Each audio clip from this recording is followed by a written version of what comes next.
Yo, what is up YouTube? Today I'm showing you guys how to make the best slashing 4 in NBA 2K21 Next Gen. If you guys are new, if you could just drop a like and subscribe, it's free and it helps me out a ton. I greatly appreciate it. Let's get right into this build. So slashing 4, 4 means power forward, so of course you're going to be a power forward. We're going to make the height 6'8". The weight, minimum, you can actually go 211 and gain 1 strength and not lose anything, so I'm going to go ahead and go that. And then with the wingspan 7'6", just because I want to play as a big man with this build. Now the thing about this is at 99 you do get 80 ball control and you could really dribble up with a 6'8", 7'6" wingspan build, which is underrated. People, if you go up against somebody that's 6'8" max wingspan, you will be able to tell. Now starting off with the finishing, driving dunk, standing dunk, both max, and then driving layup to a 91. That's going to give you the 20 finishing badges. With the shooting, 3-point maxed out, mid-range, you has to be an 82 or below or it's going to give you a stretch 4 name. So just keep that in mind. And then free throw, I go up 80 just because I want to have 15 shooting badges. With the playmaking, ball handle speed with ball maxed out, pass accuracy up to 71 so we could get that 14 playmaking badges. And we have bullet passer, so our passes are not going to be slow. And then on defense, perimeter, steal, block, all of that maxed out. The rebounding, you can't go above an 89 for the defensive, and you can't go above a 70 for the offensive, or it is going to change the build name to a glass cleaner name. But even with that, you're still going to be able to get rebounds. You still get 24 defensive badges. And then I do my speed, acceleration, stamina. I even give, pretty decent vertical, 71. Now, you can take away strength. I added a little bit of strength. And you could put it on something like free throw just to get you 1 more shooting badge.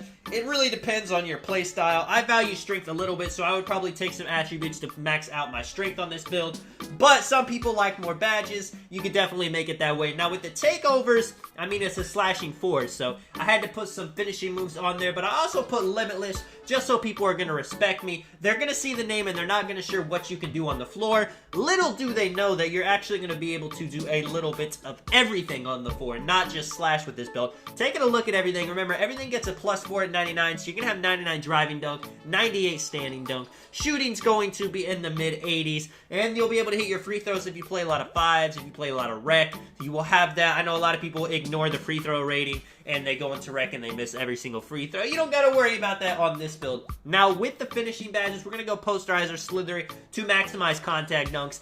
I have a high standing dunk on this build, so I'm going to put up putback boss just for those putback animations. Rise up for those standing dunks under the rim. I will do a lot with this build. You can put on Heat Seeker just to boost your takeover, especially if you have a slashing primary takeover. I would recommend Heat Seeker. And then you see I just put on Fearless Finisher just to get those contested layups to go in more. With the shooting, you get 16, so deep threes, hot zone hunter are big. Hot shot's going to boost your takeover. Catch and shoot is going to be important with this build.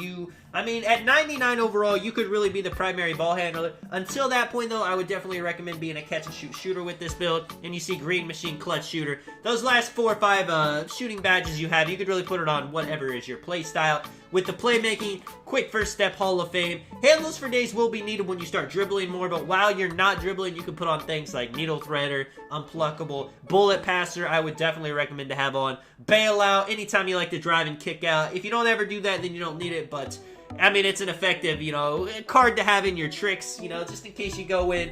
I like to go up and I like to pass out because it confuses the defense. The guy guarding the outside guy almost always helps. With the defensive badges, Clamps, Intimidator, Rim Protector, you're going to want some Rebound Chaser just because you don't have the highest rebounding stats, so you want to have the badges to make up for it. Pickpocket and Interceptor, since you do have maxed out steal with this build, you can play those passing lanes, you can play great on-ball defense, chase down artists just in case they get past you, and then it's a combination of warm, box, defensive leader if your team needs it, pick dodger is not really needed, trapper not really needed, clutch defender, any of those are up to you, but let me know what you guys think of the build, man. 20, 16, 14, and 24. The slashing 4 that gets all kinds of badges, man. This is Tonic. I will catch you guys in the next one. I'm out. Peace.